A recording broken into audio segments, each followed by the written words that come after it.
mi micrófono. Bien.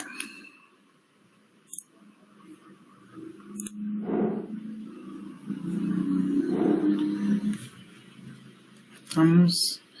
Aguárdeme un segundo.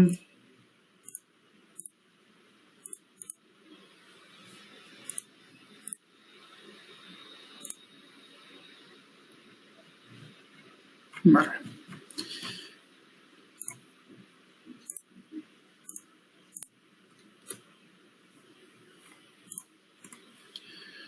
Bien.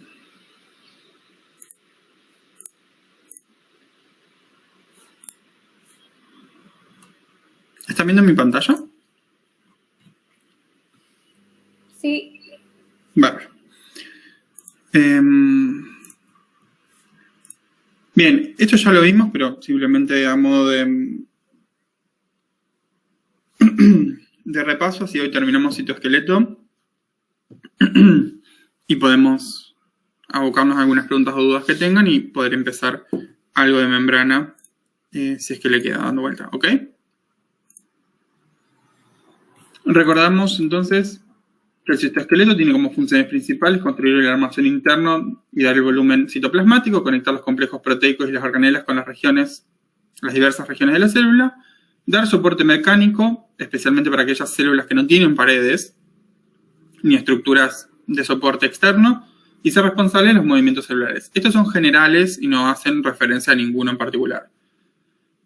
La semana pasada pudimos ver cómo se componen los filamentos de actina y cómo se polimerizan a través de los requerimientos energéticos por acción de ATP para su polimerización hacia el extremo más y menos, más rápido hacia el extremo más y más lento la polimerización en el extremo menos. Después dijimos que teníamos una familia de entre 8 y 10 nanómetros que son los filamentos intermedios, que son heterogéneos, siendo los más destacados la bimentina y la laminina que forman la lámina nuclear. Incluso acá, bueno, esto es simplemente a modo informativo que existen familias directamente de filamentos intermedios con diversas funciones, diferentes localizaciones y diferentes momentos celulares. Los microtúbulos, por el contrario, son los más grandes. Y no dijimos, los filamentos intermedios no se componen de proteínas fibrosas, de proteínas globulares, sino de proteínas fibrosas y tienen localización diferencial, pero ahora vamos a ver lugares comunes donde los podemos encontrar. Los microtúbulos, si los tienen que describir, ¿cómo los describirían?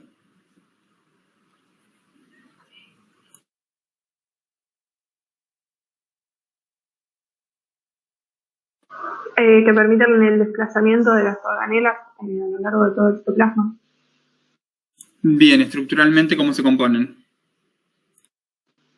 Por unidades de alfa y beta tubulina, las alfa que no tienen unión a GTP y las beta tubulinas que sí tienen unión a GTP, y la hidrolización de GTP permite la despolimerización de los microtúbulos. Bien. ¿Y se disponen de qué manera?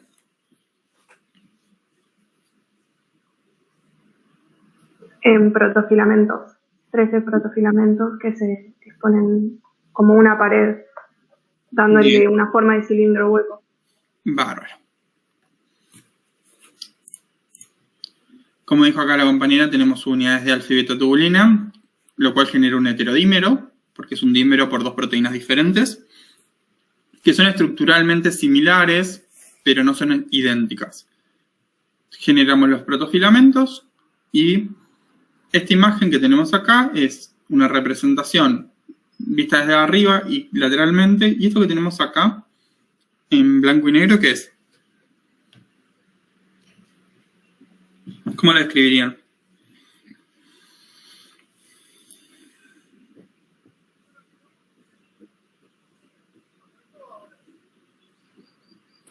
Más tridimensionalmente. No, de hecho, esta micrografía, ¿cómo se tomó? ¿Con qué instrumento?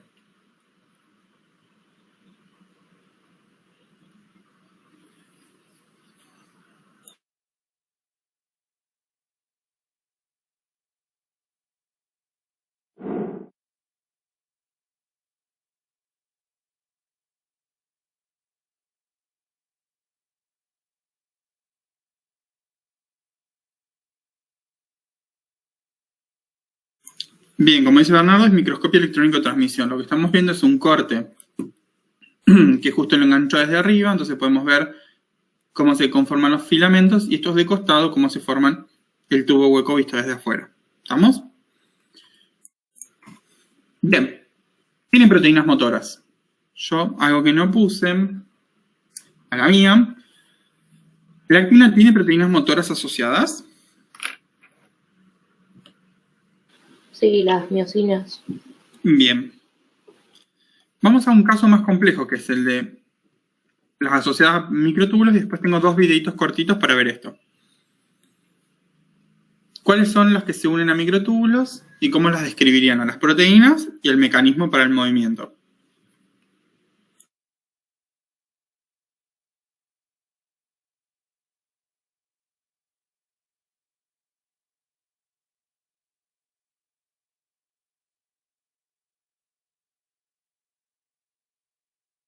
Agarrar la decana primera semana de junio, segunda, después tiene un mes el tribunal para corregirlos, agosto, septiembre. Chao, ¿viste?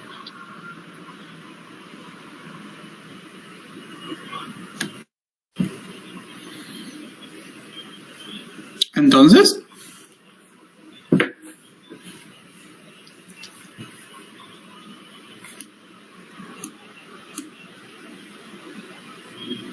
Son proteínas que tienen la cabeza unida al microtúbulo. Las kinesinas van hacia el extremo más y las guineínas hacia el extremo menos. Tiene una forma de varilla que normalmente se une a la organela o lo que deba transportar bien. y se mueven por hidrólisis de ATP. Al hidrolizarse el ATP cambia la conformación de la proteína y luego vuelve a su estado normal y así sucesivamente. Perdone. Bárbaro. Voy a sacar esto un segundo. A ver. Acá.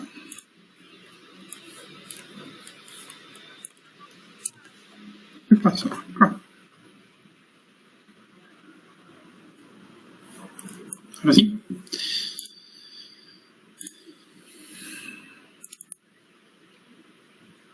Vamos a ver el caso. Idénticas. La proteína motora kinesina es un dímero con 2 cabezas motoras idénticas. Cada cabeza está formada por un centro catalítico y una región de unión. En la célula, las kinesinas arrastran los orgánulos a lo largo de los microtúbulos. El orgánulo se une al otro extremo de la larga cola sobreenrollada que mantiene unidas las 2 cabezas motoras. En la imagen no se muestra el orgánulo. En solución, las 2 cabezas de la kinesina contienen ADP fuertemente unido y se mueven aleatoriamente, llevadas por el movimiento browniano. Cuando una de las 2 cabezas de kinesina encuentra un microtúbulo, se une a él fuertemente. La unión al microtúbulo provoca la liberación del ADP unido a la cabeza. Entonces, una molécula de ATP entra rápidamente en el sitio vacío de unión a nucleótido. El intercambio de nucleótido dispara el acercamiento de la región de unión sobre el centro catalítico. Esta acción empuja a la segunda cabeza hacia adelante y la coloca cerca del siguiente punto de unión en el microtúbulo. La primera cabeza motora, unida al microtúbulo, hidroliza el ATP y libera un fosfato. Cuando la región de unión de la cabeza motora se separa, la segunda cabeza cambia su nucleótido y cierra su región de unión sobre el centro catalítico. Y así, el ciclo se repite. De este modo, los dímeros de kinesina se desplazan en procesión, paso a paso, a lo largo del microtúbulo.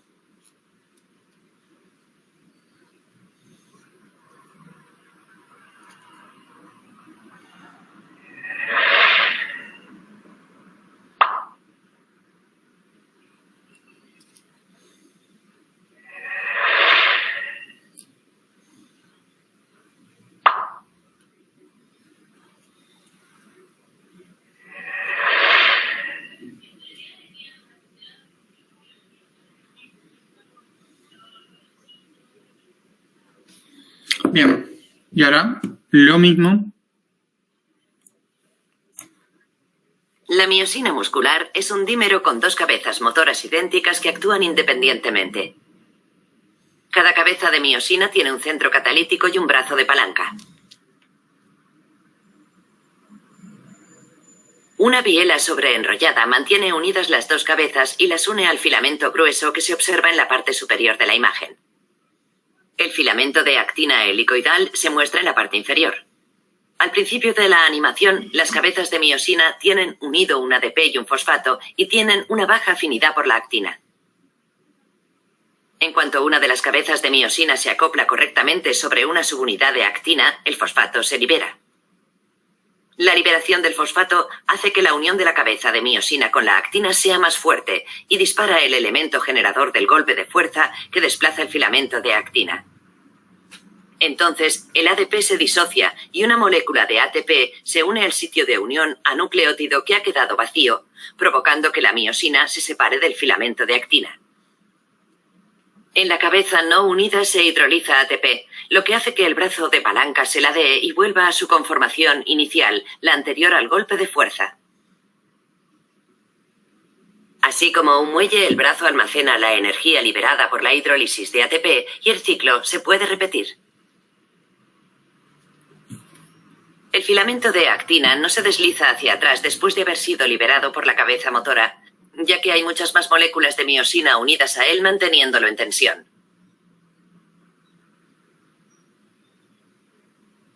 El movimiento del brazo de palanca se puede observar directamente en moléculas de miosina aisladas, visualizadas en la animación por microscopía de fuerza atómica de alta velocidad.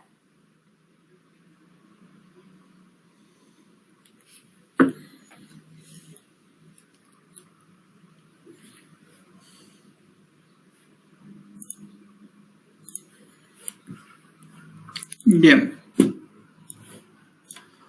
Ahora, si les pido que me cuenten esto mismo que acaban de ver, pero con sus palabras.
Vamos, ¿alguno? ¿Alguien?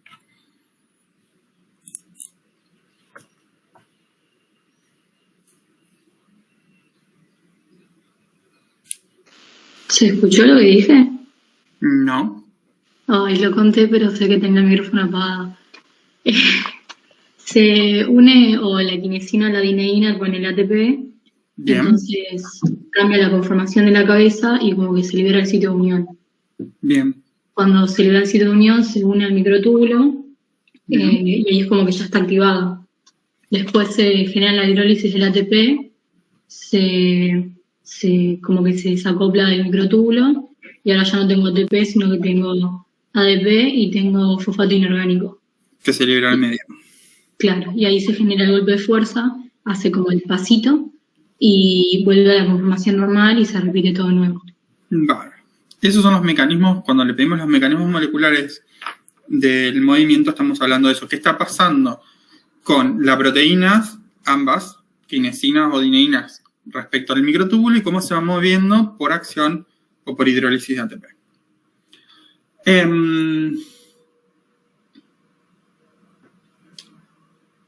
Algo que no habíamos nombrado es que existen centros organizadores de microtúbulos. ya que como dijimos, los filamentos de actina crecen hacia el extremo más y menos sin ningún problema. Crecen más rápido en el extremo más que en el menos, pero en cambio en los microtúbulos hay una diferencia, que en el extremo menos existe esto que vemos acá. En naranja y en azul, las alfa-beta tubulinas creciendo hacia el extremo más, y las gamma tubulinas que generan como si fuera un anillo, que unido a otra serie de proteínas que acá están nombradas, que ustedes no tienen que saber, simplemente están acá para dar un ejemplo, forman una especie de cierre que las mantiene unidas a el centro organizador. ¿Estamos? Eso hace que, en el caso de los animales que tienen centríolos, el par de centríolos centrales forman el centrosoma, y a partir del centrosoma, estos anillos de gamma tubulina empiezan a ser el centro organizador y desde el cual se proyectan hacia el resto del citoplasma, hacia el extremo más, los microtúbulos. ¿Se entiende esa idea? Yo tengo una pregunta con respecto a eso. Sí. En este caso, el centro organizador de microtúbulos es el centrosoma y adentro están los centríolos, ¿o cómo? Exacto. Ah, está bien. Entonces es el centrosoma y el centro organizador de microtúbulos. No entiendo de nuevo, ¿cómo? Dentro del ¿Cómo? centríolo, el par de centríolos, más estos sitios de nucleación, de donde emergen las gamas tubulinas y de ahí el resto, todo esto es el centrosoma, y dentro del centrosoma están este par de centríolos. Claro. Ahí está bien. Gracias. Bien. Comparación de los tamaños, siempre los más finitos son las actinas, los filamentos intermedios, y por último, lo mayor tamaño es el microtúbulo. Como decíamos recién, existe un centro organizador que estaría acá en el centro de esta célula y del cual emergen hacia el resto de la célula todos los microtúbulos. Si ustedes se fijan, están siempre anexos o muy cerquita del núcleo. Eso se suele mantener, ya sea animal o vegetal, presente en uno de estas estructuras. De esa manera, generalmente el centro organizador como tal está cerca del núcleo. En el caso de los microfilamentos de actina, ¿dónde es más probable encontrarlo?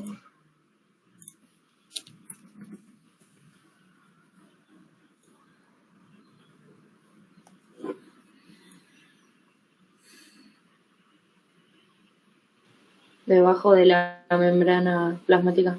Bien, ¿generando qué cosa?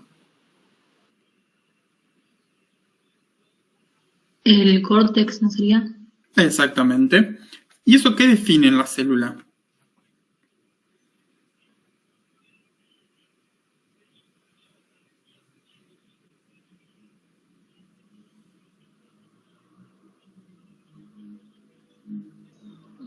Si está justo por debajo de la membrana. Fluidez, movimiento. Le dan la forma. Fíjense que acá está puesto a propósito. Esta forma de microvellosidades se debe a que justo por debajo de la membrana están los filamentos de actina formando el córtex, y esto le da la forma. También le da movimiento porque, como ustedes dicen, como está justo por debajo de la membrana, ahora vamos a ver cómo hacemos los movimientos de deformación. Y por último, también intervienen en, si una célula se quiere dividir, puede acompañar a la membrana, ayudar a que se pliegue sobre sí misma para generar lo que se llama anillo contráctil, que en las células animales es lo que permite la división de dos células en células hijas. ¿Se entiende?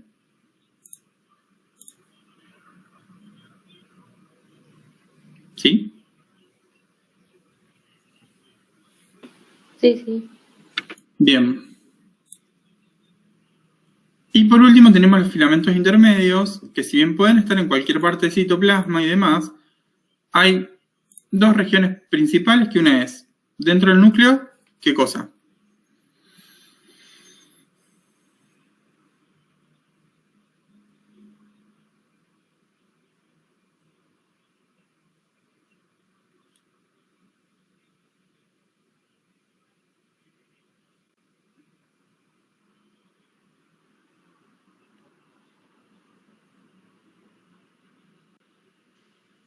La laminina, formando la lámina nuclear.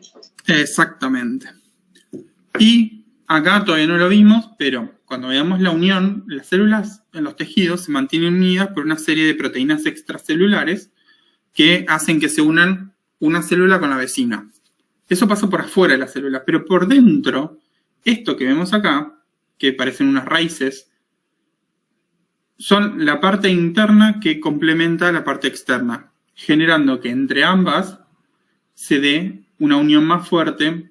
Entonces, donde están los contactos celulares, acá, acá, acá y acá, por dentro tenemos filamentos intermedios que vamos a ver en detalle más adelante, por eso no simplemente los nombro. ¿Estamos?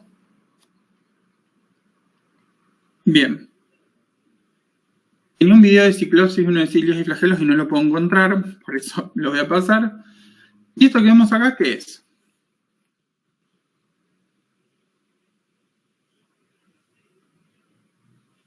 Profe, ¿eso vendría a ser parecido al centriolo? Bien. Justamente acá dice cuerpo basal, pero podría ser tranquilamente un centríolo. ¿Y qué es lo que estamos viendo en esta representación?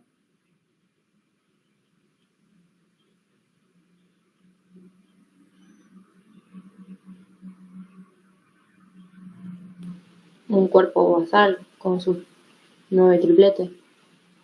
¿Cómo? Un cuerpo basal con sus 9 tripletes de microtúbulos. Bien. ¿Y por qué se suele describir esta disposición especial como 9+0? Porque no tiene par central. Bien. ¿Y ustedes si lo tuvieran que ubicar, dónde lo pondrían? Además de los centriolos. ¿Dónde está el cuerpo basal? En el axonema, ¿puede ser? ¿Dónde? En el axonema.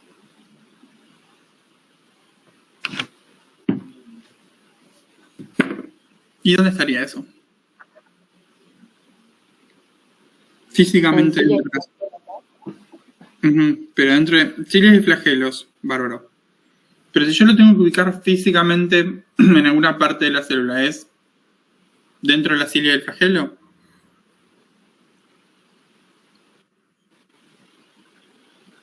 Fíjense, porque esto es algo que por ahí, no sé por qué todos los años quizás no está bien puesto en la teoría y lo tenemos que modificar. Los cuerpos basales justamente son la base de la generación de la cilia o el flagelo. Entonces están justo por debajo de la membrana, en la parte citoplasmática, generando esta disposición de 9 tripletes y 0 interiores. ¿Bien? Y ahora, la cilia y flagelo, que es esta serie de proteínas que ahora vamos a describir, envueltas en membrana, son la protrusión o la extensión hacia el exterior celular. ¿Bien?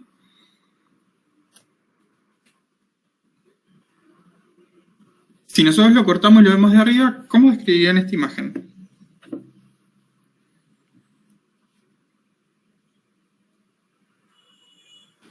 Nueve dobletes con un par central. Bien. ¿Y cómo describirían ese par de dupletes? ¿Cómo son?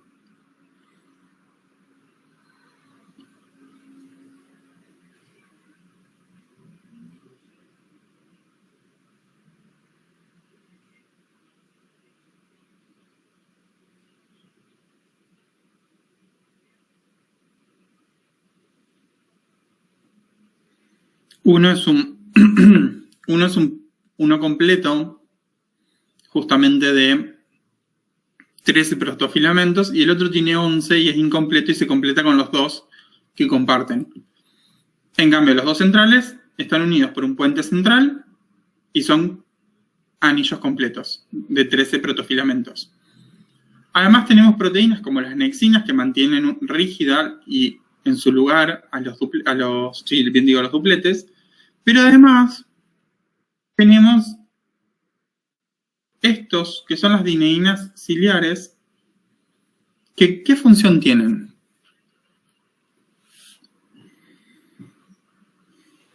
Le da el movimiento a la cilia y flagelo ¿Cómo? por hidrólisis de ATP. Cuando se hidroliza, cambia la conformación de la proteína. Sí. Y como que empuja al microtúbulo vecino y genera movimiento para el mismo lado. Bien. Lo que dice la compañera sería algo así. Yo tengo un par de los microtúbulos y en el medio los voy a conectar uno al ladito del otro. Pero ¿qué es lo que pasa? Si yo lo puedo hacer que la adeneína camine, ¿qué pasa cuando en vez de ponerse todos derechitos empiezan a moverse y se ponen cruzados? Porque empiezan a caminar a lo largo de este. ¿Se entiende? ¿Qué termina pasando con este par de microtúbulos?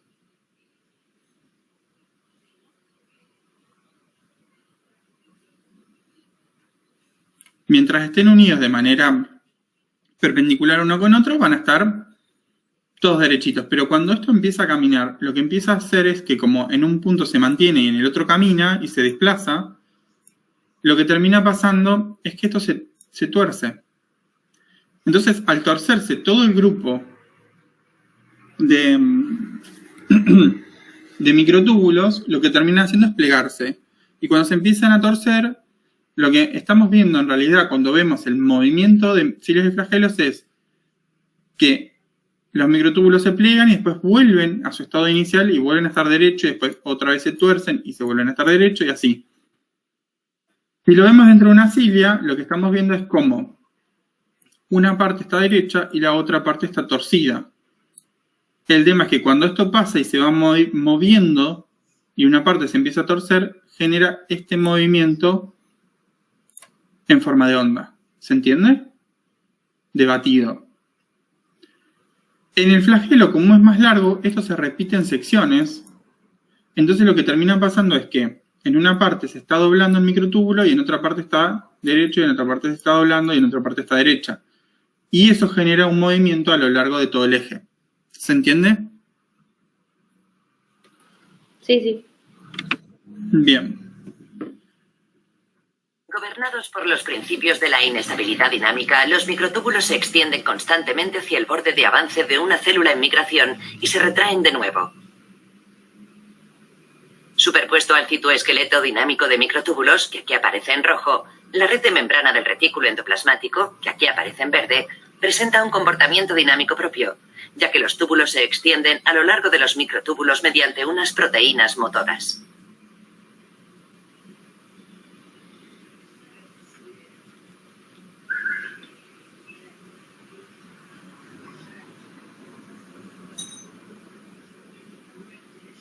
¿Qué vimos ahí?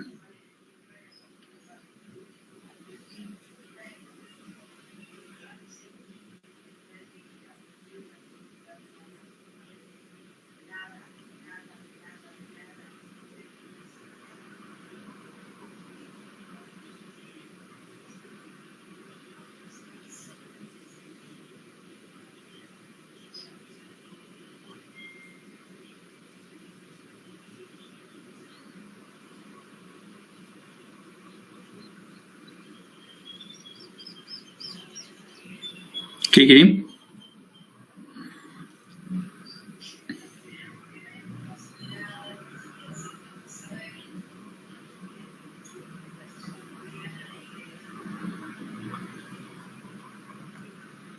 Bien. Si tuvieran que indicar todas las partes de esta figura, ¿qué se ve en esa figura?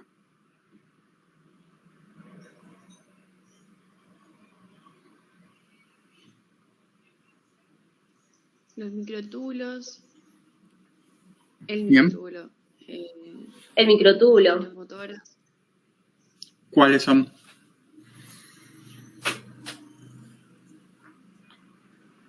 La parte cilíndrica de abajo con sus alfa y beta tubulina.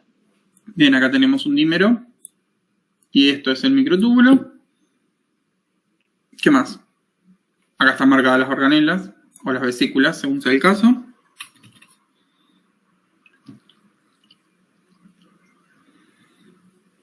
Sería la quinesina del lado derecho y la adenosina del lado izquierdo. Bien. O sea, esto sería quinesina. ¿Y esto que tenemos acá? Y esto sería adeneína.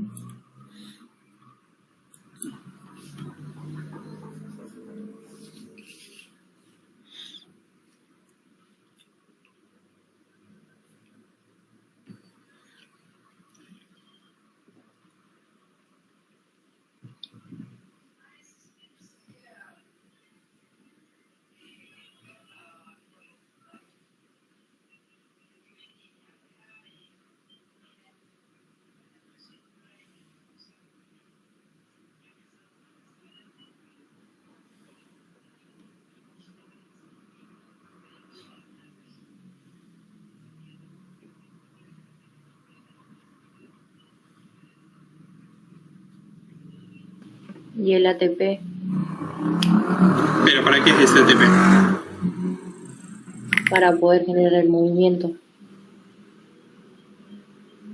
Bien, entonces, si se les pide las bases moleculares del movimiento de este tipo de filamentos, ¿qué tendrían que contestar acá?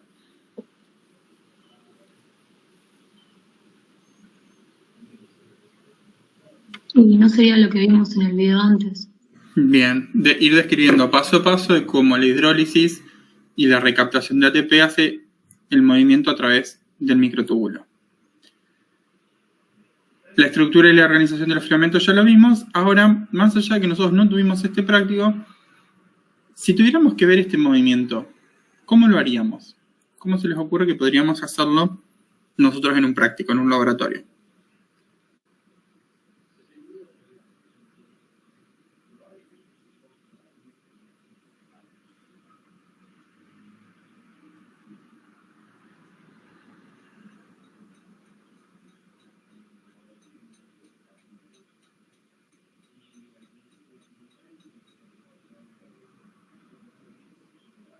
Primero, la célula tiene que estar viva Bien, para poder ver los movimientos. bien. Entonces es un tipo de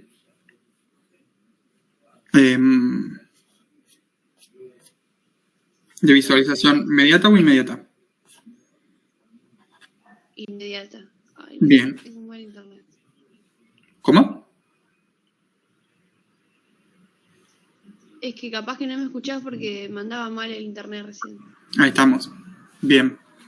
Necesitamos algo inmediato. La célula tiene que estar viva. ¿Y qué elegirían ustedes para poder ver esto? Queremos ver cómo se mueve el interior de una célula, por ejemplo.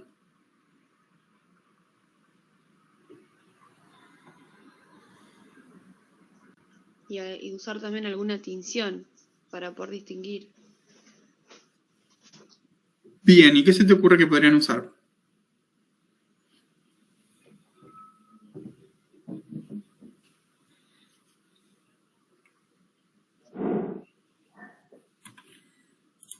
A un colorante vital. Bien, esa es una opción.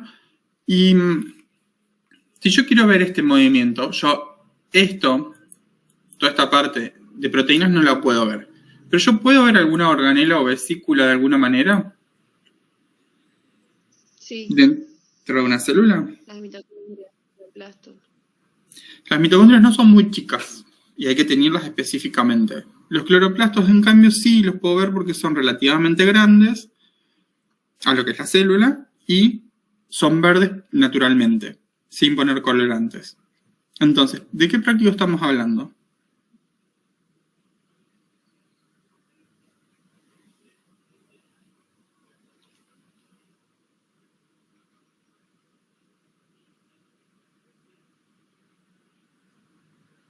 Yo recuerdo que cuando la cursé la vez pasada había hecho la de espirogira. Habíamos observado los cloroplastos de ahí. Sí, el tema de las espirogiras, que lo único que vemos, la espirogira es un alga que en su interior tiene una serie de cloroplastos alargados que se unen uno con otro generando una especie de sacacorchos, que claramente no dibujé bien porque no es mi fuerte claramente. Pero nosotros podíamos ver, existe una planta que se llama elodea. Elodea, bueno. Y la elodea es, perdón, una planta acuática que es muy finita su hoja. Entonces uno la puede cortar, una hoja, ponerla en un vidrio de microscopía, ponerle un poquito más de agua, cubrirla con un cubreobjeto y mandarla al microscopio. Y dentro del microscopio, la misma luz activa el movimiento de cloroplastos dentro de la célula. Entonces uno ve una célula bien cuadradita, bien marcadita, y en el interior ve cloroplastos que se van moviendo poco a poco. Déjenme ver un segundo.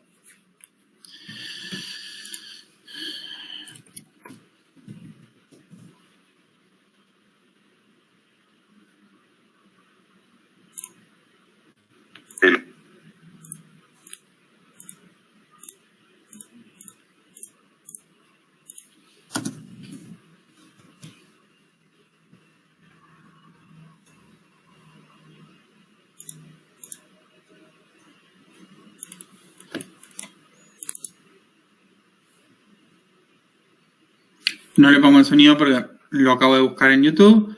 Fíjense, se le pone una hojita de lodea, se lo cubre con agua y se lo cubre con un cubreobjetos y lo mandamos al microscopio. No hay que hacer tinción, no hay que hacer fijación, nada, porque queremos ver movimiento. Al principio lo ponemos en 4 aumentos y después se puede pasar a 10 y finalmente a 40. No le podemos poner aceite porque para estos casos no es recomendable.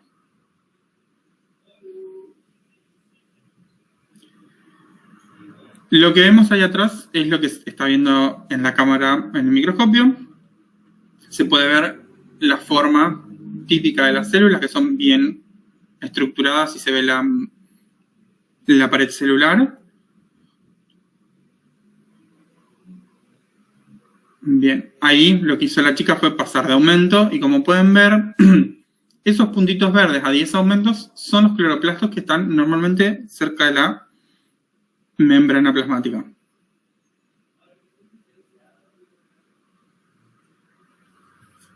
Bien, y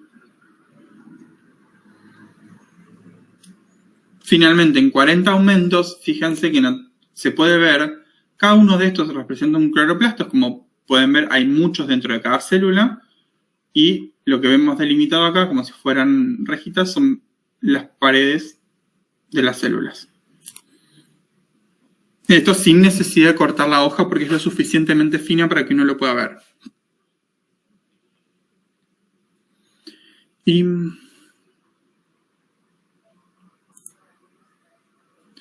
no se muestra justamente lo que yo quería mostrar. Acá está. No está.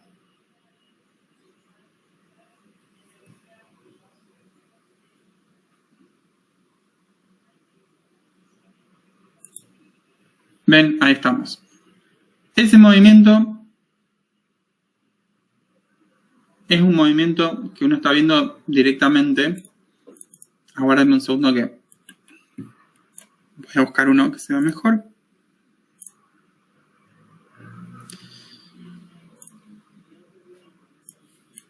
Acá estamos. Ven, este movimiento es el arrastre dentro de la célula de los cloroplastos mediado por todo ese sistema que acabamos de ver. Cuando uno tiene un tejido fresco, que no necesita ni fijación, porque obviamente estamos viendo esto, ni... ¿Cómo es? Ni tinción, porque en este caso no es necesario, porque los cloroplastos son verdes, uno puede ver el movimiento interno de una célula sin mayores problemas. ¿Se entendió?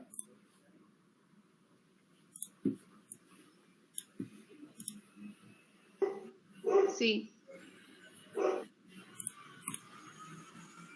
Bien. La figura muestra cómo ocurre el movimiento de vesículas entre distintos compartimentos en la vía secretora, que esta la vamos a ver en detalle más adelante. Respecto a lo anterior, ¿qué es lo que estamos viendo acá?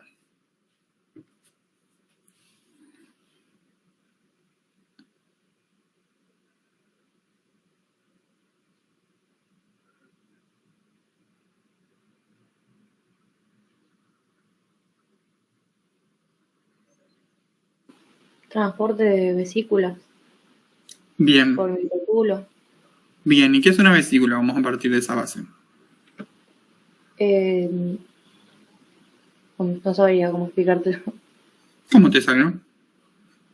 Es como una porción de membrana, digamos, que lleva moléculas. Bien, es un cachito de membrana nada más que tiene diferente conformación de lípidos que la membrana plasmática, pero en su interior tiene diversas cosas que normalmente son algunas proteínas, algunas enzimas, lo que necesitemos cargar, y pocas cosas más, algunas sales, un poquito de citoplasma y demás. ¿Y qué estamos viendo acá?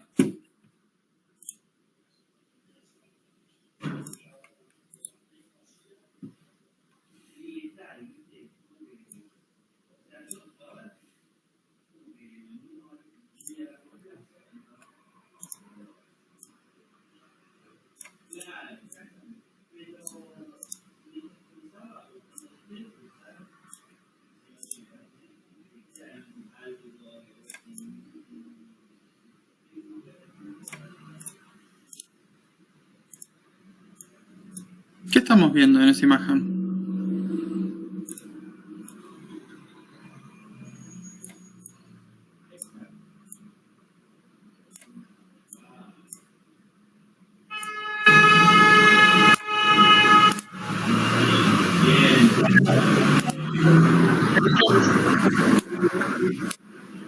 Te escucho muy despacito.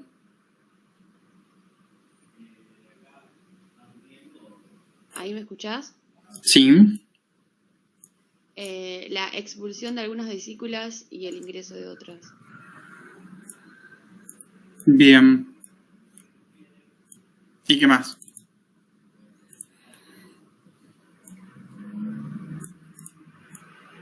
¿Qué más podrían describir en esa imagen? El transporte intracelular de esas vesículas. Bien, ¿y cómo lo describirían con lo que ven en esta imagen?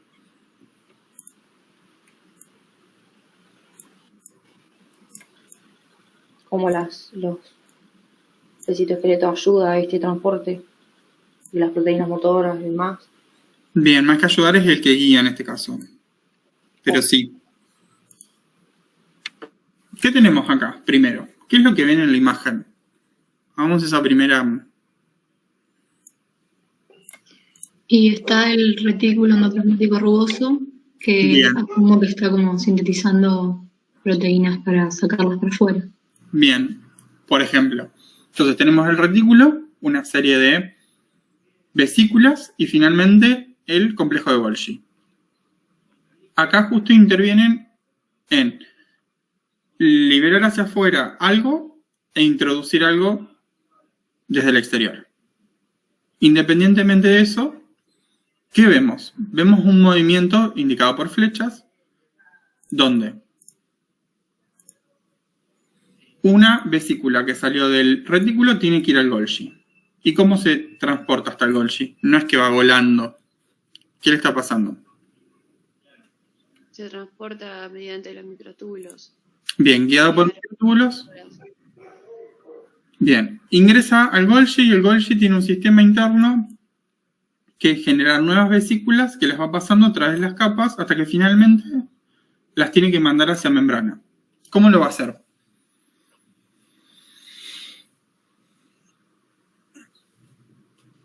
A través del microtúbulo también con la quinesina, tipo como proteína motora. Bien, y en la primera parte que va desde el retículo hasta el Golgi, fue quinesina, dineína, y en función de qué pueden decir eso. Y creo que sería dineína, porque está yendo hacia el extremo menos, porque va hacia como el centrosoma, ponele. Bien, hacia el centro organizador de microtúbulos, que está marcado acá. Entonces, para ir del retículo endoplasmático rugoso hasta el Golgi, vamos con dineínas, vamos al extremo menos.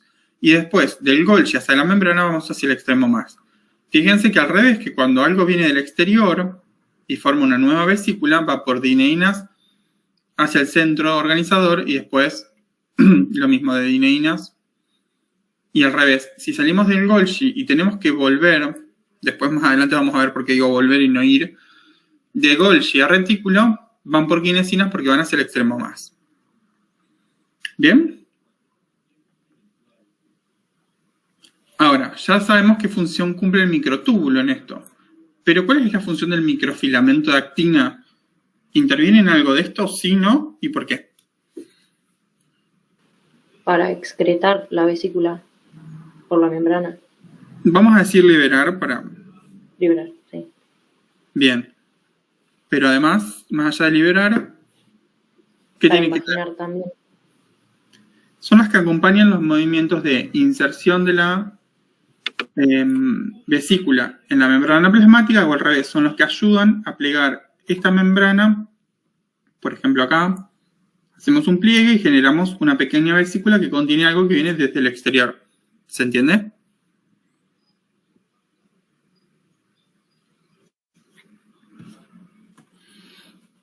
Acá tenemos dos figuras diferentes. Una que es de una ameba y otra que es de salmonela.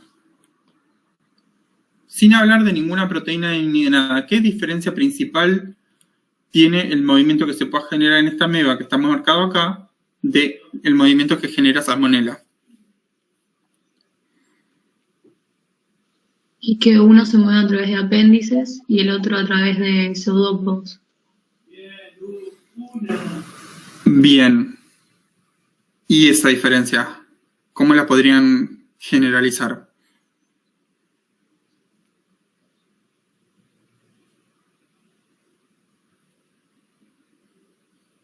¿Son comparables los dos o son diferentes?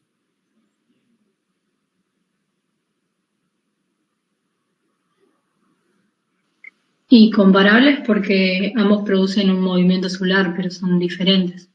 ¿En qué sentido son diferentes? Y porque el de la ameba, ponele como es ameboidal, forma los pseudópodos, que son como protrusiones, ponele de la membrana, como filamentos de actina y todo eso. En cambio, en el otro es como que el propio movimiento de la... O sea, uno se agarra y se arrastra, ponele, que sería la ameba. En cambio, en el otro el mismo movimiento del flagelo o del cilio es lo que le hace el movimiento del flagelo en este caso. Bien. Básicamente, la diferencia es que en uno no hay deformación celular, mientras que en el otro sí. Es la principal diferencia. En uno hay deformación celular, vuelvo a insistir, es como para que lo pongan en orden. En la ameba se deforma la célula en su conjunto por filamentos de actina y formación de pseudópodos. Mientras que Salmonella no deforma su célula, sino lo que genera es un movimiento de sus apéndices. ¿Estamos? Ahora sí. Todo lo que vimos recién es ya lo de movimiento de microtúbulos para el movimiento por cilios y flagelos ya lo vimos. Ahora nos queda que alguien me explique los movimientos por deslizamiento o deformación celular.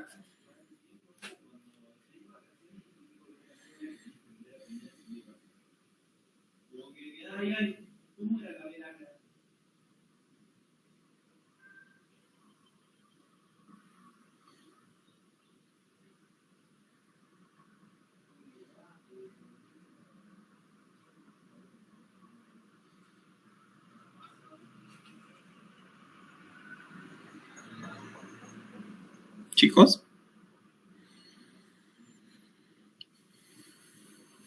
Sí, lo primero que pasa es la protrusión, que se genera un pseudópodo, un lamelopodio, por señales creo que externas o internas. Y, sí, bien. sí, y se extiende desde la parte anterior de la célula por la generación de nuevas unidades de cosa, de actina. Bien. O sea, las membranas se deforman por modificación en los filamentos de actina del córtex. Bien. Acá algo que no nombramos, más allá de que acá se pone el caso de la integrina, hay una molécula o proteína de adhesión. Bien. Y después, ¿qué pasa en el segundo paso? Una vez que ya se extendió el lamelipodio o el... Ay, se me fue.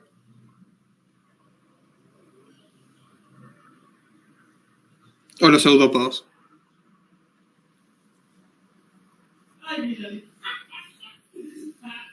Sería como que el citoesqueleto de actina, rodeado por la membrana, ¿no? Se conecta con el sustrato. Bien, se adhiere por la formación de esta adhesión por parte de, en este caso, integrina, pero podría ser cualquier molécula de adhesión que vamos a ver, insisto, más adelante. ¿Y después?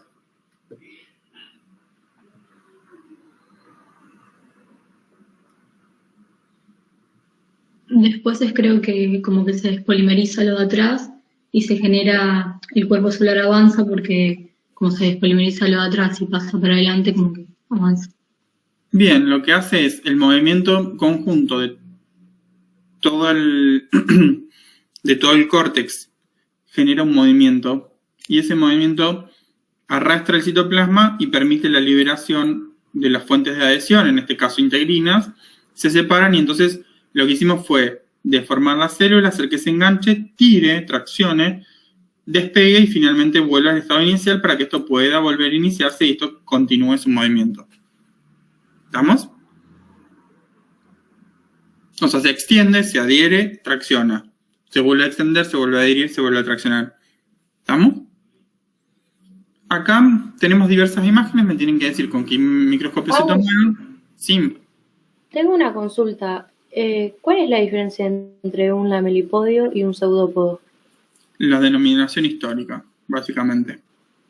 Tienen pequeñas diferenciaciones, no las abarcamos acá. Claro, o sea, si yo explico esto y digo Sí. lamelipodio o pseudópodo, está bien igual. Sí, o directamente puedes decir, para generalizar, se genera una protrusión. ¿Qué es una protrusión? Cualquiera de las dos, que la membrana se extiende y forma esta forma típica de que se estira sobre sí misma. Dale, buenísimo. Gracias. Acá tenemos diversas imágenes tomadas con diversos microscopios. Me gustaría que me digan con cuáles los tomaron y qué es lo que vemos en cada uno y cómo interviene el citoesqueleto.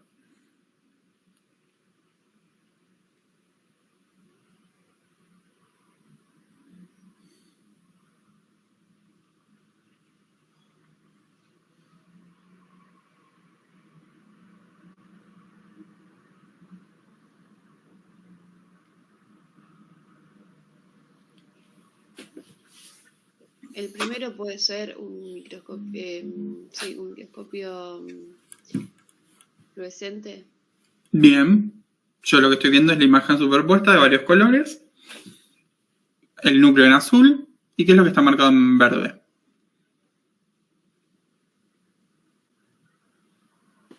El citoesqueleto, ¿Qué parte del citoesqueleto? microtúbulo. No, o actina. ¿Por qué?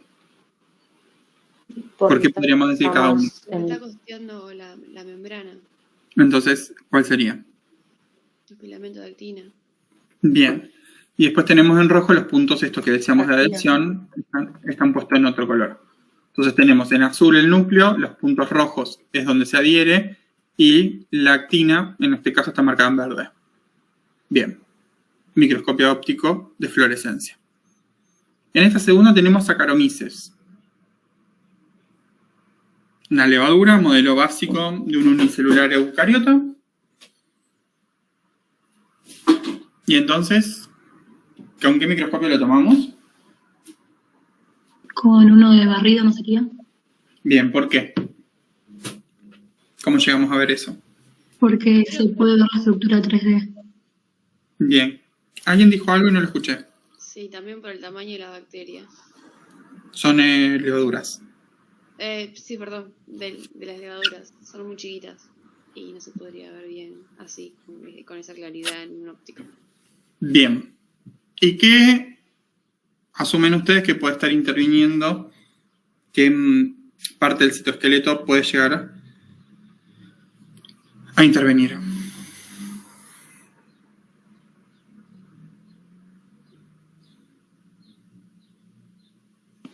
Pero no se desplazan las levaduras, ¿No se desplaza qué? ¿no? Puede ser más común. No se desplazan las levaduras. ¿Por qué no? Yo creo que más está marcando la reproducción. Bien. Si estamos en un microscopio de electrónico, claramente no estamos viendo movimiento. Estamos en este caso marcando la división celular. En este caso acá se ve una célula madre y la hija que sale, que es el clon de esa célula. Bien. Ahora, ¿qué deberíamos marcar como parte del citoesqueleto destacable en este caso? Y por ejemplo, microtúbulos. Fíjense que nosotros acá tenemos una célula. Acá tenemos la célula El hija. anillo contráctil. Exactamente, acá lo que estamos viendo es cómo se está contrayendo la membrana sobre sí misma, o sea, si uno lo viera, tendríamos una célula, la célula hija, y cómo se está intentando separar una de la otra. Y eso está limitado por la actina que está por debajo de la membrana. ¿Bien? ¿Se entiende? Sí, sí. Bien, en esta imagen que tenemos varios protistas diferentes. ¿Qué intentamos marcar en este caso?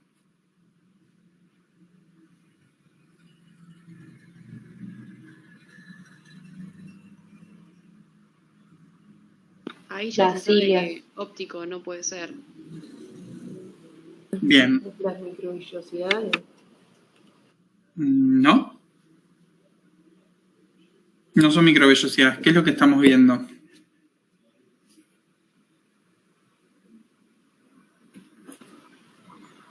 ¿No son las cilias?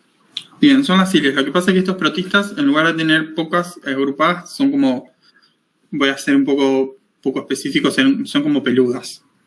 Porque tienen mucha cantidad distribuidas a lo largo de todo su cuerpo. Entonces, cada uno de estos lo estamos viendo en qué microscopio. Electrónico. De barrido. Exactamente.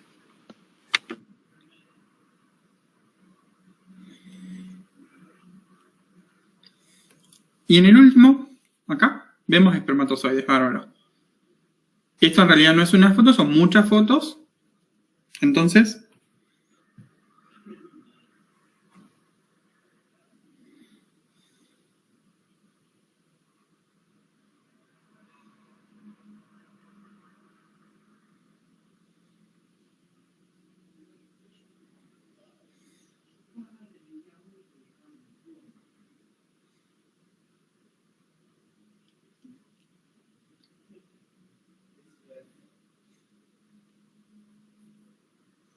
Lo que dudo es que no sé si se puede llegar a ver así en un óptico. sí. Pero ¿qué diferencia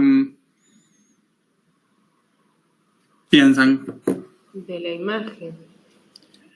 Esto es una de las grandes ventajas de tener un microscopio a fondo oscuro. Porque lo que estamos viendo es la membrana que, como tiene luz de costado, brilla para el costado. El fondo es negro. Sí. ¿Eso es criofractura, puede ser? No, criofractura no. Porque de hecho esto está haciendo en un microscopio óptico y no electrónico. Son muchas fotos y queremos ver movimiento. Entonces, ¿qué tipo de examen necesitamos?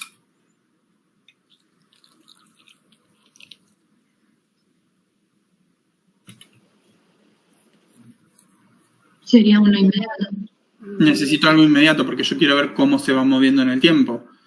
La criofractura es para ver una estructura interna de una célula, pero que ya está fijada, muerta, y directa para cortar. Entonces lo que vemos acá es un espermatozoide, que son muchas fotos, para ver el movimiento por apéndices, en este caso por flagelos, y son fotos secuenciales donde al estar en un fondo oscuro vemos muy clara nuestra célula y su flagelo. ¿Se entiende? Sí. Bien. Por último tenemos que... Voy a ponerle un pedacito de un video. Porque el flagelo bacteriano, si ustedes se fijan, no tiene la estructura para nada parecida a lo que nosotros veíamos. Porque de hecho no tiene un citoesqueleto como tal.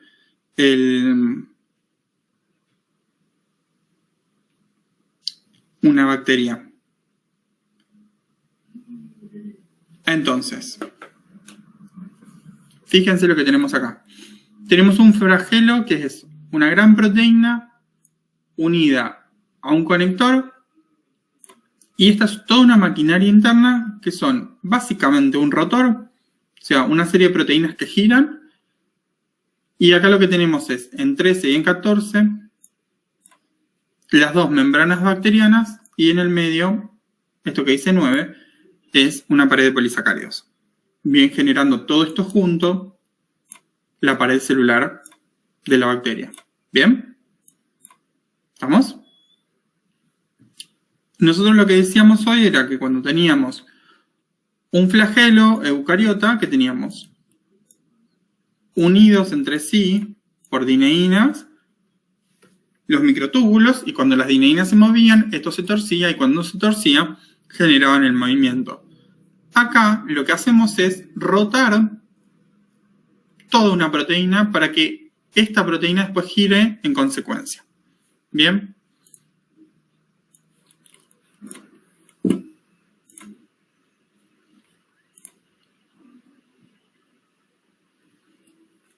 Un segundo.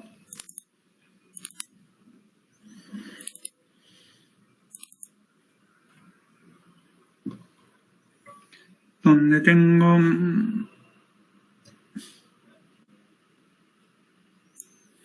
Voy a mostrarle un pedacito del video. Muchas especies bacterianas se propulsan a través de su entorno gracias a los giros helicoidales de sus apéndices motorizados, los flagelos. Cada una de las células del género Rhodobacter presentan un solo flagelo, mientras que las células de E. coli tienen varios flagelos que giran agrupados en haces. Cada flagelo está formado por un filamento helicoidal de 20 nanómetros de grosor y de hasta 15 micras de longitud, capaz de girar unas 100 veces por segundo. Estas animaciones muestran modelos especulativos y esquematizados del posible funcionamiento y ensamblaje del flagelo bacteriano. Justo en el lado externo de la pared bacteriana, el filamento se conecta a un gancho flexible y rotatorio. El filamento, el gancho y una estructura llamada cuerpo basal, ubicada bajo la superficie celular, constituyen las tres partes del flagelo. El cuerpo basal está formado por un eje central rodeado de varios anillos insertados en la membrana interna, la capa de peptidoglucano y la membrana externa. Algunos de los anillos forman el motor del flagelo, que puede dividirse en dos regiones principales. El estator, que se encuentra anclado en la capa de peptidoglucano y, como su nombre indica, permanece estacionario, y el rotor, que gira. El motor obtiene su energía de un gradiente de protones a través de la membrana. En este ejemplo existe una elevada concentración de protones en el exterior y baja en el interior celular. En lugar de hidrolizar ATP, una estrategia que tienen las células es mover alguna cosa que esté en una alta concentración en un lugar hacia un lugar donde esté baja, generando energía. Esto sería igual a la caída del agua desde una catarata. Está en un lugar muy alto, tiene alta energía cinética, cuando se mueve cae y genera que se mueva una turbina. La idea básica en los protones acá es la misma. Los protones fluyen a través de la interfase entre dos tipos de proteínas, llamadas MOD-A y MOD-B, que constituyen el estator. Estudios mutacionales sugieren que un ácido A... Bien. Acá ya se empieza a poner con cuestiones moleculares que no vienen al caso. Pero entonces básicamente lo que hacemos es, tenemos acumulado un montón de protones entre las membranas. Los hacemos ingresar a la célula porque hay menos protones. Esto hace que gire el rotor, y cuando gira el rotor, lo que termina haciendo es el gancho que conecta ese rotor con... Voy a seguir un poquito más adelante.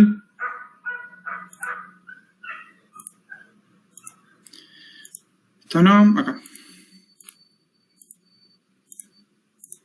Acá. Lo que hacemos es girar el gancho, y una vez que gira el gancho arrastra las proteínas de filamento que están una al ladito de la otra, generando ese movimiento en forma de látigo. ¿Bien? Entonces, acá el movimiento ¿cuál es? Ingresan los protones mueven estas proteínas, el protón ingresa entonces y en el medio giró. Y cuando giró, conectamos este rotor con este gancho y este filamento. ¿Se entiende?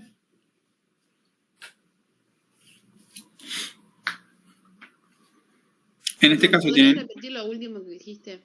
Bien. Los protones que están acumulados entre la pared y la membrana plasmática de la bacteria ingresan. Cuando ingresan, los protones actúan como en estos rotores giran en su mismo eje y los protones ingresan a la célula. ¿Bien? Los protones en este caso son energía. Una vez que eso pasa, el rotor gira. Cuando el rotor gira, mueve toda una serie de proteínas que están en el gancho. Cuando el gancho se mueve, arrastra todo el filamento que constituye, en este caso, el flagelo. ¿Se entiende? Sí. Bien. La idea es que ustedes puedan comparar que el flagelo bacteriano y el flagelo eucariota se llaman iguales porque están ubicados y tienen forma similar. Perdón. Pero el mecanismo molecular que impulsa el movimiento no tiene nada que ver, porque en uno es por movimiento de DNA y microtúbulos y en el otro por un rotor y una proteína grande que forma el flagelo. ¿Se entiende?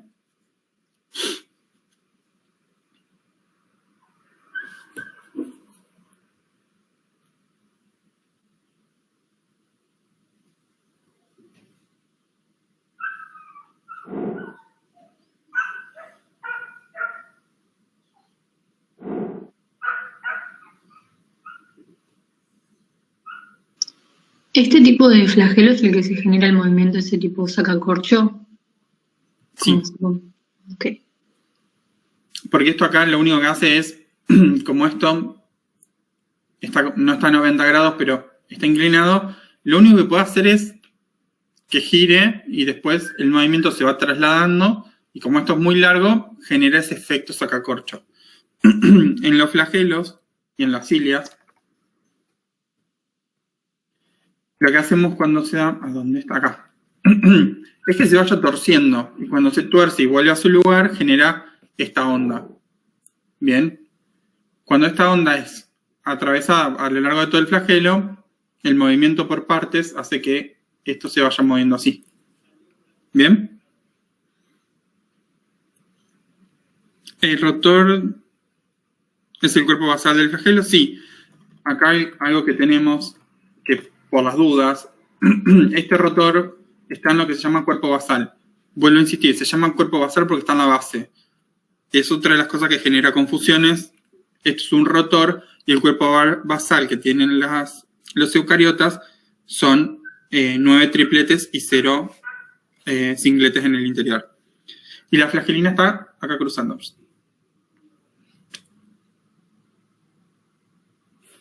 A ver, paren que reviso porque vaya a ser que me la estoy confundiendo.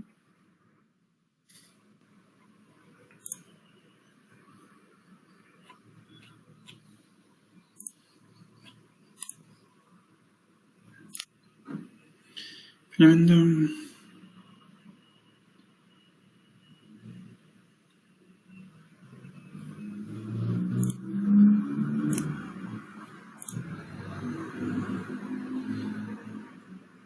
Sí, es lo que forma el flagelo en sí mismo. Todo esto, esta proteína es la flagelina, que es una gran estructura similar, pero no es comparable con los microtúbulos. ¿Bien?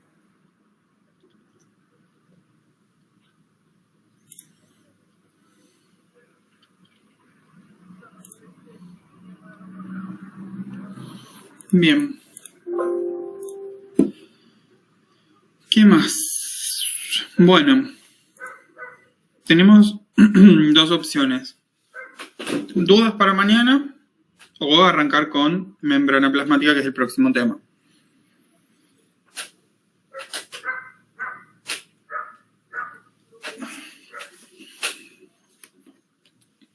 Hola, profe. Sí. ¿Me escucha? Yo tengo una duda de las regulaciones de las enzimas, la génica y la otra que se me fue el nombre, que no las terminé de entender. Bien, dame un segundo.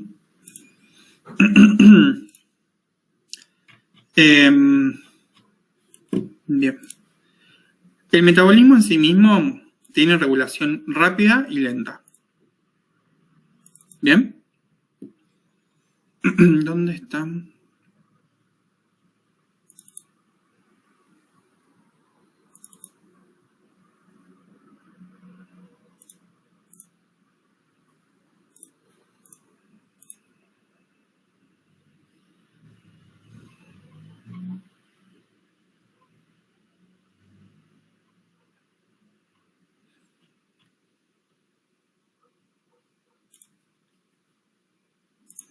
¿Estás viendo mi presentación? Sí, profe. Bueno, la regulación de una ruta metabólica generalmente es alostérica, es lo más rápido que tiene. ¿Esto qué significa? Que hay una serie de compuestos precursores de la vía que se van a ir transformando a través del accionar de la enzima, de diferentes enzimas, hasta llegar a un producto. ¿Bien? Pueden pasar dos cosas.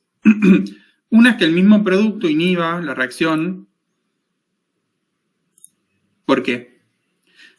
Inhiba o acelere, dependiendo del caso, pero en general es esto inhibe al principio. Entonces se regula a sí mismo. Entonces cuando yo tengo mucha cantidad de F, mucha cantidad, y ya es suficiente, doy una señal a la misma vía para que se detenga. Esto puede ser de la misma vía o puede ser regulado, por ejemplo, lo más típico es que esto se detenga por acción de una hormona. Bien, por ejemplo, nosotros ahora vamos a almorzar, comemos puré de papas, mucha cantidad de almidones, y nosotros estábamos degradando la glucosa hasta piruvato, ¿no? Bien. Perdón, sí.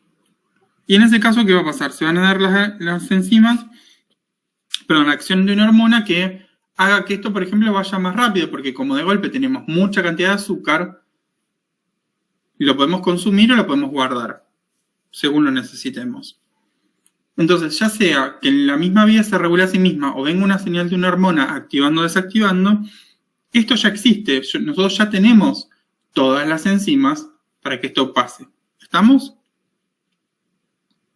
¿Hasta acá? Sí.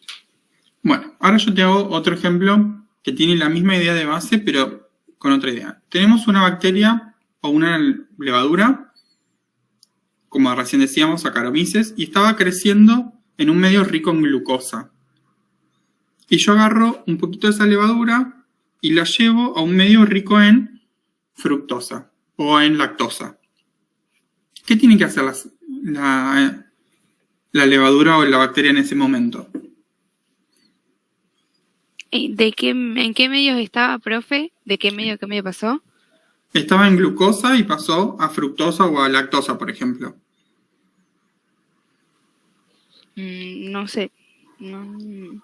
Básicamente, tiene que cambiar las enzimas que procesan. En una procesan fundamentalmente glucosa y en la otra lactosa. Y la lactosa la tengo que poder captar, la tengo que poder romper y la tengo que poder modificar, ¿o no? Para que libere energía. Sí. Si yo hasta ahora venía usando todo glucosa, yo no voy a expresar el gen que se encarga de procesar lactosa, ¿no? Porque no lo necesita.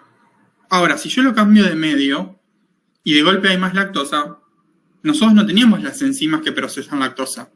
Entonces, eso es regulación a nivel génico. ¿Por qué? Porque de golpe hay una señal que dice hay mucha cantidad de energía y esa energía es en forma de lactosa, la tengo que aprovechar de alguna manera. Entonces, tengo que abrir el gen que tiene que codificar las enzimas para ese procesamiento, hacer la transcripción y hacer la traducción. Ese proceso tarda un tiempo y tiene que ver con toda una situación compleja. ¿Se entiende? Entonces, ¿a vos qué te parece que va a ser más rápido? ¿La regulación por hormonas y por producto final o la regulación génica?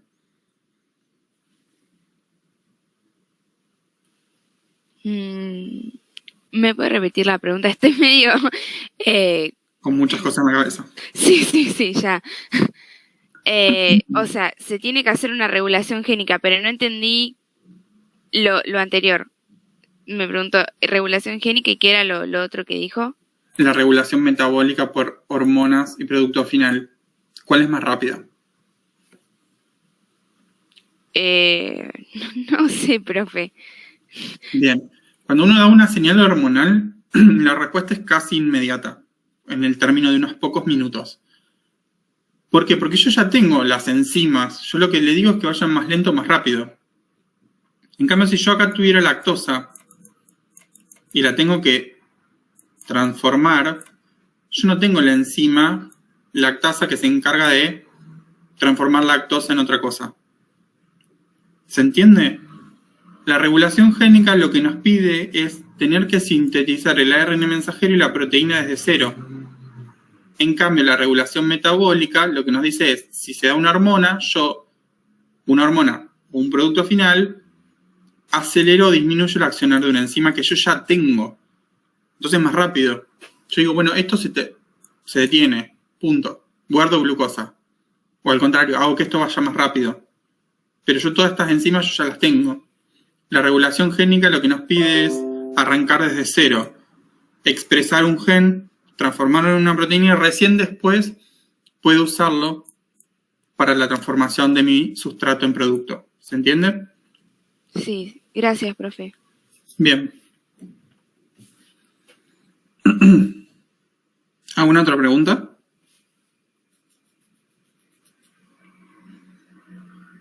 Profe, Sí. yo tenía una duda de eso también, que es, había una pregunta en el cuestionario que era ¿por qué la regulación enzimática por modificación covalente en un mecanismo es reversible? Y no lo entiendo. Déjame lo encuentre.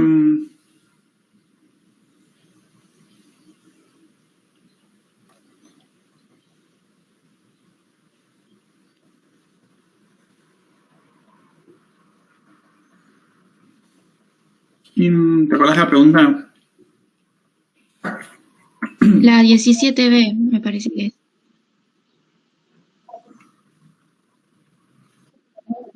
Sí, dice, ¿por qué la regulación enzimática por modificación covalente es un mecanismo reversible si se basa en la unión covalente y por lo tanto fuerte de un modulador enzimático? Bien, déjame ver qué. Quiero buscar una imagen. ¿Qué se te ocurre que pasa?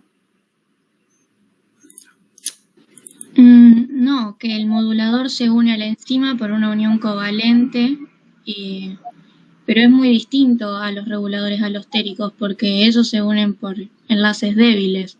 Entonces no entiendo Bien. por qué no es irreversible. Bien. ¿Qué se te ocurre que puede estar pasando?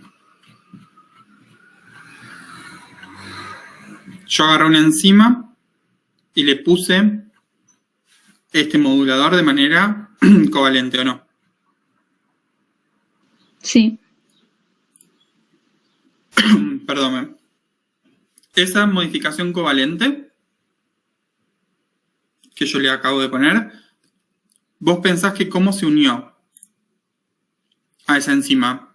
O sea, la fosforilación, por ejemplo, entre otras posibles. ¿Cómo pensás que le pusimos un grupo fosfato? ¿Fue automático o pasó algo más? Puede ser por ATP. Bien, pero el ATP, la diferencia está... A ver si puedo pegar acá. Fíjate, lo que yo tuve que hacer es esto. Yo quiero regular esta enzima que está inactiva cuando está desfosforilada y está activa cuando está fosforilada. Pero fíjate que yo para ponerle un grupo fosfato, este grupo fosfato no aparece del aire. Necesitamos ATP y necesitamos otra enzima. Entonces, la fosforilasa quinasa, juego de palabras, es una enzima, otra enzima mejor dicho, que modifica una enzima que yo ya tengo. Y si después quiero sacarle los grupos fosfato, viene una tercera enzima que le saca los grupos fosfato y desactiva la enzima. ¿Se entiende? Sí, sí. Entonces, es reversible porque actúan en el medio enzimas diferentes que modifican el accionar de una enzima que yo ya tengo. ¿Se entiende? Sí, profe. Esto tiene todo un razonamiento mucho más largo que nosotros no vamos a ahondar, lo van a ver en química biológica el año que viene, pero responde a que yo ya tengo esta forma de activar o desactivar, lo que me garantiza es que esta enzima fosforilasa se usa todo el tiempo en una célula. Bien, todo el tiempo, no para de usarse. Entonces, ¿qué pasa? Si en algún momento yo necesito que baje su actividad, ¿no? La necesito desactivar, ¿qué hago? Pongo fosfatasa fosforilasa, le saco los grupos fosfato y yo no tengo que volver a sintetizar de nuevo toda la enzima. La dejo ahí guardada. Si después pasa algo que necesito activarla, lo único que hago es la fosforilo con ATP y vuelvo a activarla. ¿Se entiende? Sí, sí, gracias. Entonces, ¿es reversible? Sí, pero porque intervienen otra serie de enzimas extras en función de activar o desactivar esta enzima que yo ya tengo. O sea, hay enzimas que actúan sobre otras enzimas. Bien. ¿Alguna otra duda?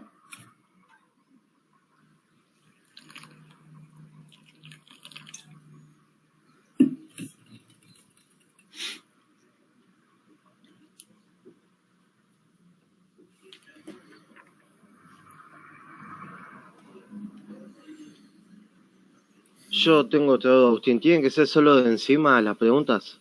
No. Ah, ok. ¿Por qué Yo quiero saber por qué el ARN mensajero para salir del núcleo tiene que sacar los intrones.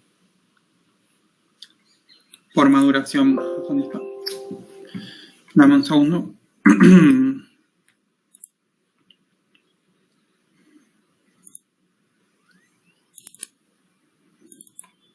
Bien. No lo tengo. ¿Dónde lo tengo?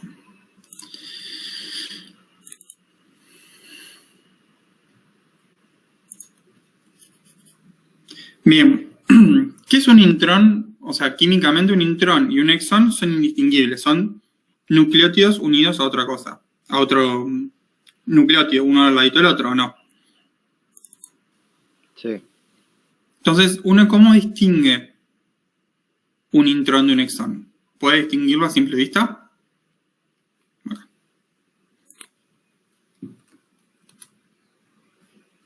No sé. No. Son todos, todo esto es una cadena de nucleótidos. Un intrón o un exón es, la célula sabe, y esto es una de las grandes preguntas, ¿cómo hace para saber que tiene que cortar en el extremo de un exón y unirlo al inicio del próximo? Eso es una de las grandes preguntas de la ciencia en general. El hecho de tener que poner intrones lo ha hecho evolutivamente más... lo defiende de los posibles cambios, ya que si tuviéramos solo exones y uno modifica cualquier nucleótido, el exón cambia. En cambio, si esa mutación o cambio puede darse o en el exón o el intrón, es menos probable que caigan los exones porque está dando vuelta la posibilidad del intrón. El otro tema que tiene es que yo lo necesito sacar porque puede darse el fenómeno, esto que vemos acá es el splicing donde yo uno el exón 1 con el 2 y el 2 con el 3. ¿Bien? Pero puede pasar que yo pueda unir el 1 con el 3. Entonces, esta zona que acá está en negro deja de ser el exón 2 y empieza a ser parte de los intrones. Entonces, lo que obtenemos al final es un gen recortado, más chiquitito, que tenga solo el exón 1 y el 3.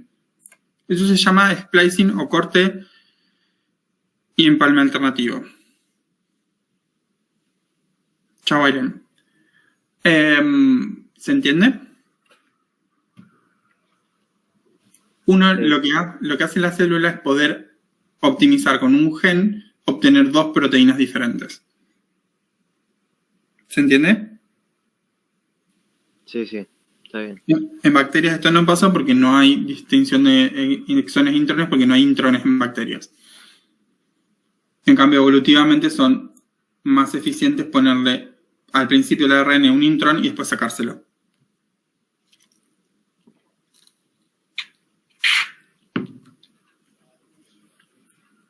¿Estamos?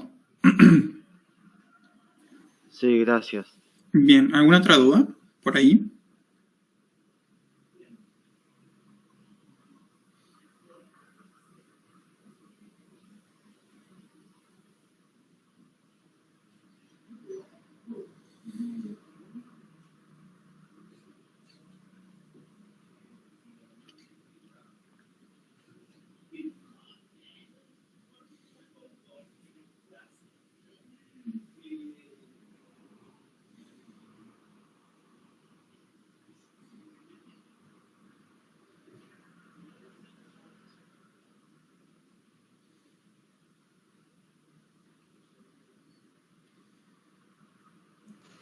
Yo tengo una duda sobre ya la síntesis de proteína en el ribosoma. Bien. Es en la parte, o sea, viste que primero viene el ARN mensajero, se fija la subunidad menor, sí, pero después viene directamente el ARN de transferencia y después se pone la subunidad mayor. Sí. ¿O es como? Claro, eso es lo que no, como que no me queda claro. Tengo el ARN mensajero. Lo posiciono encima de la subunidad menor. ¿Hasta acá? Sí, sí. Es necesario para esto. Viene el primer ARN de transferencia cargado. Lo voy a poner así. y su aminoácido. Bueno, dibujando claramente no es lo mío esto. Y después, una vez que esto está, voy a cambiar de... Esa sería la subunidad menor. Y después arriba le pongo la subunidad mayor. ¿Bien? Pero eso es secuencial, o sea, tengo el mensajero, pongo la subunidad menor, pongo el ARN de transferencia y después la subunidad mayor y desde ahí en más arranco. Ah, ok, listo, sí. ¿Era eso? Sí, era eso, no entendía cuándo se unía la mayor. Bien. Y recuerden que una vez que está posicionado en el primer codón de inicio y se pone acá la subunidad mayor, es el único momento donde ingresa en el sitio P. Vieron que tenemos el sitio E, P y A. Es la única vez que el ARN en transferencia está en el sitio P directamente. El resto va a ingresar siempre por el sitio A cargado y va a salir descargado en el sitio E. Aclaro todos, mi cumpleaños fue el lunes, por las dudas. Pues veo que me están saludando y...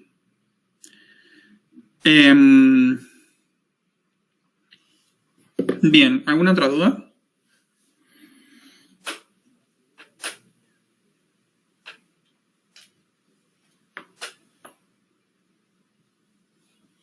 No, yo tuve clase con algunos de los chicos de...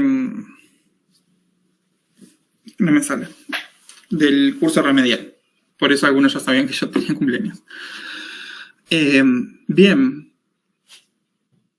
¿Alguna duda de algo que haya quedado dando vueltas? ¿De alguna de las macromoléculas de metabolismo de la primera parte? Aprovecho a comentarles a todos.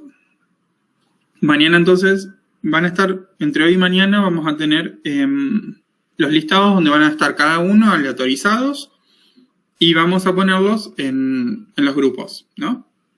Cada grupo va a tener asignado una sala donde van a tener que estar con cámara y con micrófono abiertos, solos en su habitación. Y en cualquier momento le podemos pedir que nos muestren la habitación, la hoja, si es que quieren usar una hoja, y la pantalla.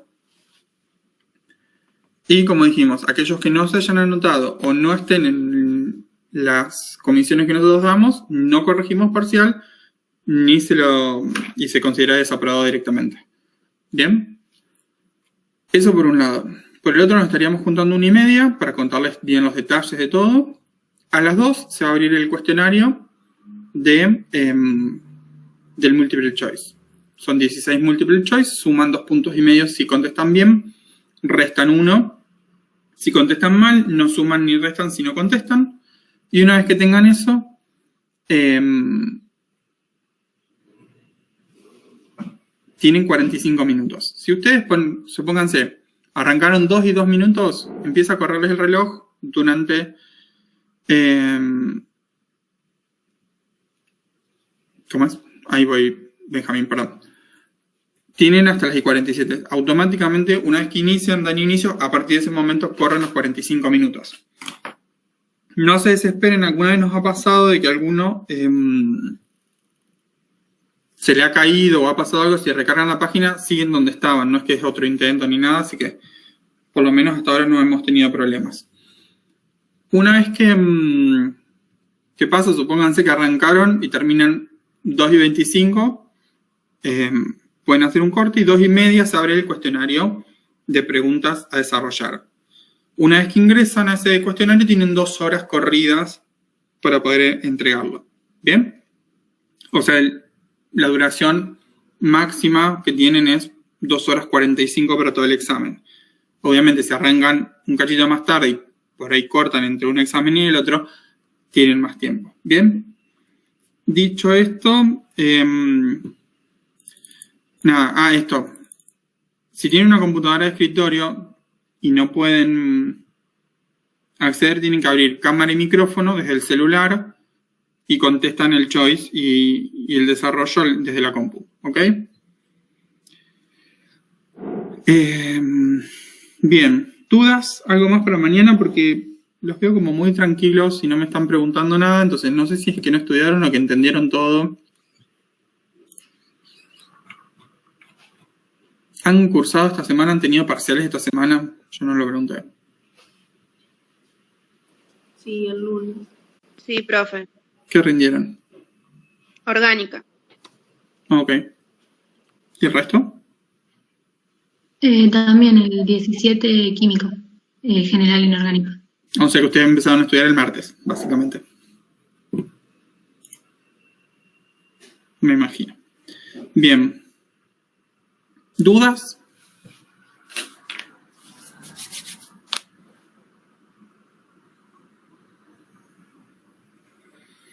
Bien. Entonces aprovecho, tomo asistencia. Yo estoy consulto. ¿El recuperatorio cuándo sería? Dentro de 14 días, o sea, el sábado de la semana que viene, no, la otra. Ah, ok. Gracias. Bien, aguárdeme un segundo. Profe, yo tengo una duda con Sí. las interacciones y los enlaces que se forman en el ADN. Sí. Las bases están unidas complementariamente por puentes de hidrógeno. Sí. Y es hidrofóbica y por eso está en la parte de adentro, ¿o no? Sí. ¿Y por qué si tiene puentes de hidrógeno es hidrofóbica? No entiendo eso. La formación de puentes de hidrógeno no tiene que confundirse con el carácter polar del agua en general. No tiene que ver exclusivamente con la formación de puentes de hidrógeno, sino con la generalidad de la molécula. Voy a hacer Guardame un segundo.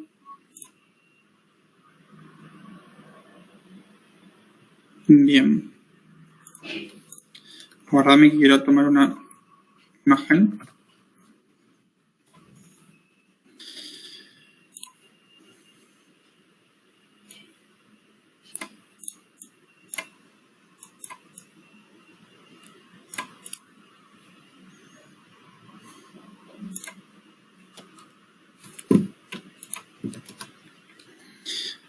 Acá tengo. ¿Están viendo mi pantalla? Sí. Fíjate, es cierto que nosotros desde estas moléculas podríamos generar o recibir puentes de hidrógeno. Por ejemplo, acá podría emitir puentes de hidrógeno o acá recibirlos. Lo mismo acá recibir puentes de hidrógeno. Eso uno lo entiende. Pero hay un predominio general de la base nitrogenada que si bien estos átomos, como bien decís, podrían emitir o recibir puentes de hidrógeno, la realidad es que esta molécula, por su estructura tridimensional, es una base nitrogenada, orgánica, aromática y plana. ¿Qué quiero decir con todo esto? Cuando uno tiene una molécula simple, donde uno puede pensar en un alcohol, un azúcar, una proteína, la cantidad de átomos polares como el carbono, el oxígeno y el nitrógeno son predominantes. En esta estructura, por más que tengamos muchos nitrógenos, estos nitrógenos tienen un tema, que estos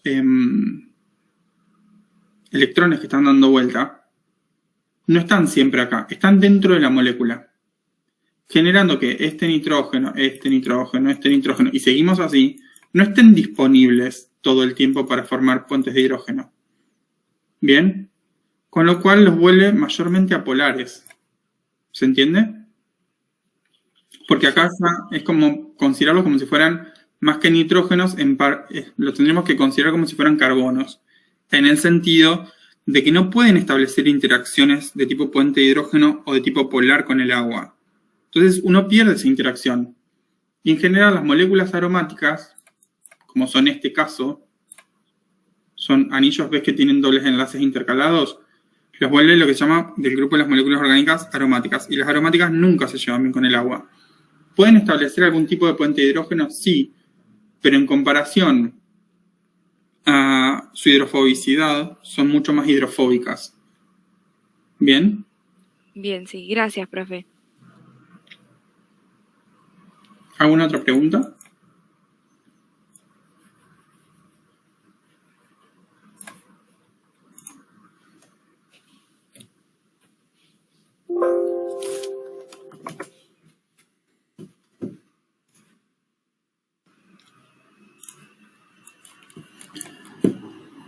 Bien, aprovecho de tomar asistencia y de última, si queda alguna pregunta, vamos respondiendo.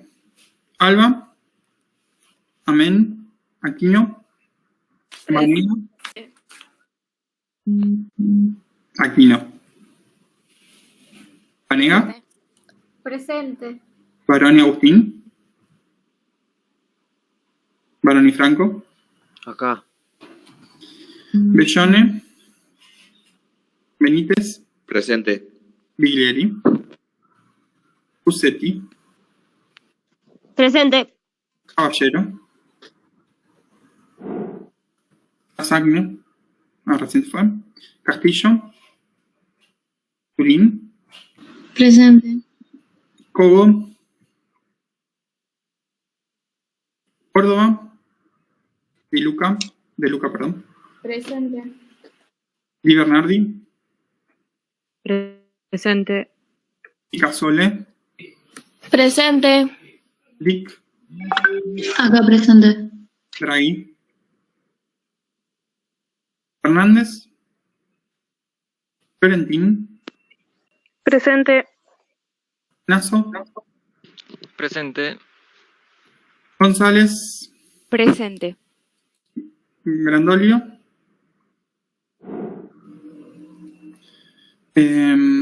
Haddad, Cluster, Ivo Capich, Presente. Lanchotti, Presente. López, Presente. Camila, perdón, López Lucila, Presente. Maggi, Marte Arena, Presente. Maggi, perdón. Marte Arena, bárbaro, Martín, Melina, ya estuvo en la comisión anterior, Moreno Rubio, Román, Presente. Müller, Melanie, Navarro, Presente. Nieto, Pérez Lavesari, Presente. Rodríguez, Presente. Sánchez, Presente. Emilio, Silva, Presente. Presente. Presente, Agustín. Solé, Krasicic, Presente. Valdemoros, ¿y Fran? Presente. ¿Y Fran? Nos vemos mañana 1:30, chicos. Agustín, una consulta. ¿Cuándo nos llega? ¿En qué lista estamos? ¿Hoy a la tarde o mañana a la mañana? Listo. Genial, gracias. Hasta luego. La mañana. Gracias.